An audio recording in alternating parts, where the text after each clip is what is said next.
Hello అండి, అందరికీ నమస్తే అండి. అందరికీ వెరీ గుడ్ మార్నింగ్. అలాగే అందరికీ హ్యాపీ సండే అండి. సో ఇక బయటకైతే వెళ్ళటం జరుగుతుందనమాట అండి ఈరోజు అయితే. ఇక ఇప్పుడు టైం వచ్చేసేసి ఎర్లీ మార్నింగ్ 5:30 అట్లా అవుతుందనమాట. సో రెడీ అయిపోయాను.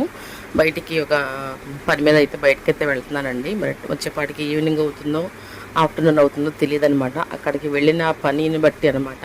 పని అయిపోతే తొందరగానే వచ్చేస్తాము, లేదు అంటే లేట్ అవ్వచ్చు అనమాట. సో అయితే ఫుల్ వీడియో అయితే ఈవినింగ్ వస్తుందో రాదో ఈరోజు అయితే చెప్పలేనండి. సో పెందల కడనే వచ్చేస్తే ఫుల్ వీడియో వస్తుంది, లేట్ అయితే కనుక ఫుల్ వీడియో అయితే రాదండి. సో ఒకసారి మా ఇంటి వైపు ఉన్న వెదర్ని కూడా ఒకసారి మీరు చక్కగా చూసేసేయండి. ఎంత బాగుందండి ఎర్లీ మార్నింగ్ వెదర్. నిజంగా చాలా ప్రశాంతంగా, చాలా కూల్గా, సైలెంట్గా ఎంత బాగుంటుందో ఒకసారి మీరు కూడా నాతో పాటు మీరు కూడా చూసేసేయండి. సో ఫుల్ వీడియో వస్తే వస్తుంది, లేకపోతే ఈరోజు రాకపోవచ్చు. మేబీ వస్తే మీకంటే ఎక్కువ సంతోషపడేది నేననమాట. సో అందరికీ బీ హ్యాపీ, అందరికీ హ్యాపీ సండే. Bye bye.